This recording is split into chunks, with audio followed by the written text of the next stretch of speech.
Let me tell you all something right off the bat. When the world wasn't watching, when the spotlight was on someone else, India made a move so bold, so precise, so full of vision that it didn't just turn heads, it spun them right off their axis. This wasn't just another headline. It was a tectonic shift in global strategy. And it didn't only make ripples in Washington or Beijing, it shook boardrooms in London, rattled policy halls in Brussels, and made even the most skeptical nations recalibrate. See, they say the smartest players in the game don't make noise, they move in silence. And baby, India moved like a master chess player with one hand behind its back, calm, composed, calculating, and still knocked the king off the board with a smile that said, "You never saw this coming." Now let me ask you, how many times has India been written off? How many times has the world looked down at its slums and called it backward? How many times have they chuckled at the chaos, mocked its multilingual reality, underestimated the soul of a billion dreams beating in unison? They thought India would remain tangled in its own complexities. They said caste would break it, borders would choke it, religions would divide it. They assumed India would always be too busy cleaning its internal mess to ever become a global player. But while they mocked, India meditated. While they analyzed, India strategized. While they laughed, India learned. And while they underestimated, India evolved. See, when you're watching the wrong screen, the real story happens where the cameras aren't pointed. That's exactly what India did. In the middle of geopolitical theater, while the West was busy spinning in its own web of interventions, proxy wars, and inflation spikes, India dropped a masterstroke that didn't require applause. It required attention. Not because it was loud, but because it was effective. Because it made the world realize they were no longer looking at a player. They were looking at a power. And the reason it hit so hard isn't because the world didn't know India had the muscle. It's because they didn't believe India had the courage to flex it. But courage, grit, perseverance, that's been in India's blood since before the modern world even had maps. You have to understand this wasn't a reaction. This wasn't panic politics or a rushed policy pivot. This was years of planning colliding with the perfect moment. This was what happens when preparation meets purpose. When patience kisses opportunity, when resolve refuses to sleep, India played the long game while others chased headlines. It took its time not because it was slow, but because it was intentional. And when the moment finally came, India didn't just step into it. It owned it like it was born for it. Because it was. Let me break it down for you. While America was busy playing world police, imposing sanctions, running covert operations, and juggling internal division, and while China was drowning countries in debt traps disguised as development loans, India was busy building something entirely different. India was building relationships, not shallow transactional deals, but meaningful, mutually beneficial relationships that could stand the test of time and ideology. Strategic partnerships rooted in trust, trade routes rooted in necessity, defense deals rooted in equality, space collaboration rooted in innovation. It wasn't just building bridges, it was building entire blueprints for a new world order, quietly, deliberately, diligently. And the beauty of it, India didn't brag, it didn't make noise, because India understands something the modern world has forgotten. Real power doesn't need to shout. It doesn't need likes, shares, or trending hashtags. Real power is built in silence, under the radar, in the shadows of loud empires. And that's why it lasts. India didn't try to outmatch the West missile for missile or dollar for dollar. It understood the new currency, leverage, intellectual capital, technological supremacy, human potential, soft power, cultural influence, data sovereignty. It built its brain trust. It developed space engineering. It dove deep into biotech. It funded defense R&D. It empowered its scientists and unleashed its entrepreneurs. And what do you know? Suddenly, the top tech firms in the world, Amazon, Google, Microsoft, were being run by Indians. You think that's a coincidence? That's not a lucky break. That's generational preparation meeting a global shift. That's what happens when you stop asking for permission and start building your own foundation. India didn't just break into the global system. It became the system. It didn't just adapt to the algorithm. It rewrote it. And once that happened, the narrative flipped. Nations that once dismissed India as a chaotic democracy were now calling it a stabilizing force. Countries that refused to share technology were now lining up to sell and collaborate. Corporations that once saw India as just a labor market were now recognizing it as an innovation hub. Suddenly, The entire world realized this isn't the India they read about in outdated textbooks. This is a new beast. And that beast isn't growling for attention. It's commanding it. Now let's talk military. Because for decades, India was painted as a reactive power. But what they didn't see was the slow, quiet transformation happening beneath that label. BrahMos missile deals, domestic fighter jets, drone programs, indigenous aircraft carriers, submarines, anti-satellite weapons, and then came the export push. India didn't just beg for defense tech anymore. It built its own. And now, it's exporting it to the very countries that once refused to sell to it. That's poetic justice. That's strategic revenge. That's power flipping the script. And while all this was happening, India made one of its smartest moves yet. It stopped chasing Western validation. It stopped waiting for applause from the elite press, the think tanks, the Ivy League analysts. It stopped begging for approval and started writing its own playbook. Rejected global narratives that were biased, confronted media that was skewed, and began shaping a discourse that prioritized Indian interests, Indian people, Indian identity. It stopped asking for a seat at the table and said, "We'll build our own damn table." And baby, once you do that, you don't worry about who's sitting where, you host your own summit. While Europe scrambled over gas shortages and America played chess with OPIs, India redefined the energy game. It diversified suppliers, signed oil deals with countries the West boycotted, paid less for more, and kept its economy steady. And that wasn't just economic genius. That was negotiation with dignity. That was strategic autonomy in action. That was a masterclass in energy diplomacy. And don't even get me started on space.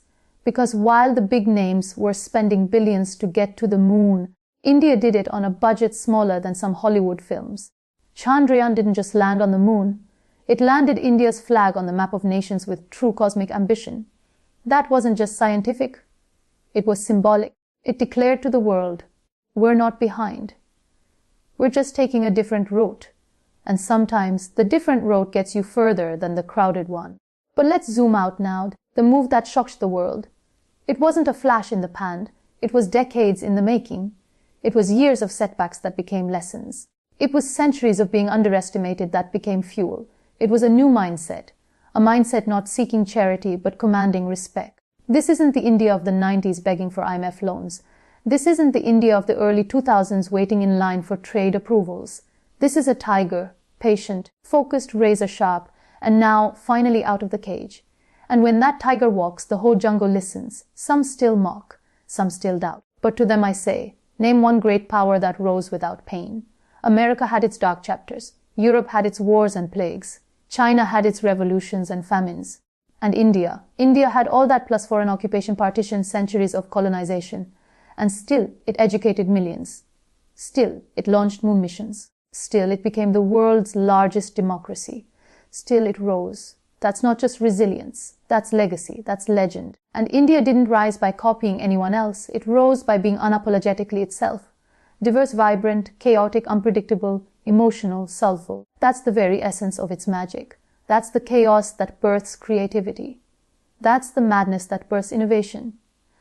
That's the noise that masks a symphony. Every time they mocked, India made a move. Every time they doubted, India delivered.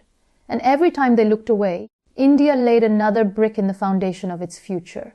And now that future is not knocking on the door, it's kicking it down. The world is watching, stunned, because while they were busy writing India off, India was writing its own destiny. With steel in its backbone, fire in its belly, and clarity in its mind. Because this new India isn't reacting to the world anymore. It's making the world react to it.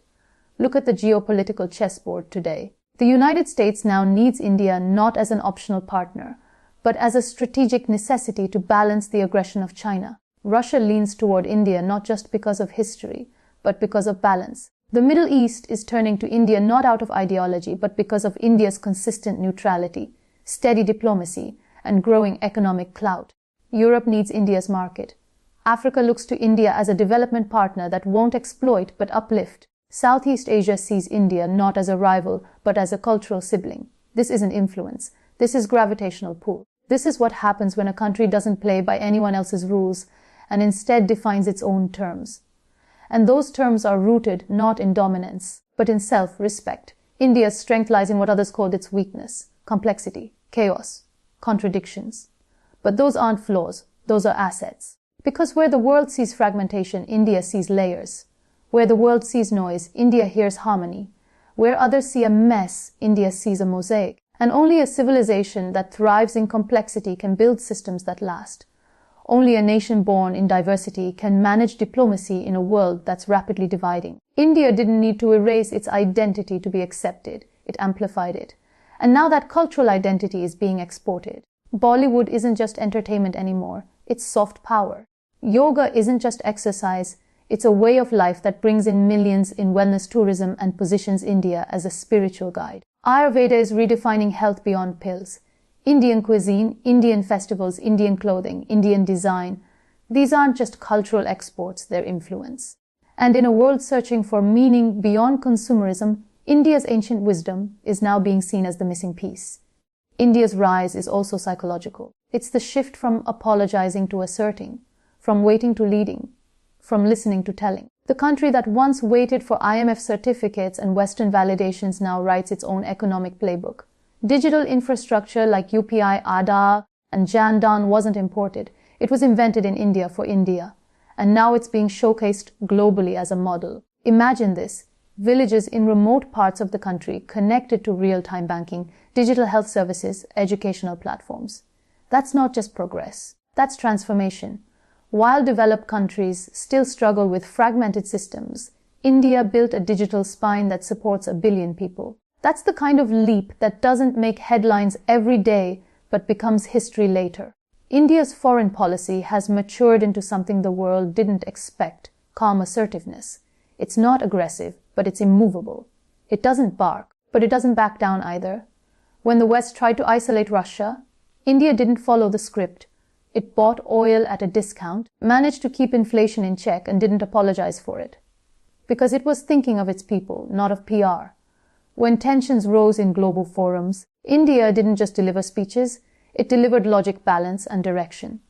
It voted based on interest, not ideology, and when it needed to, it simply said no. No to being pressured, no to being bullied, no to being used. That kind of refusal comes not from arrogance, but from confidence.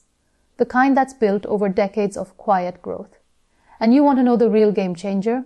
India didn't rise with imperialism. It didn't invade anyone. It didn't colonize, enslave, or pillage. It didn't build a war machine to force others into submission.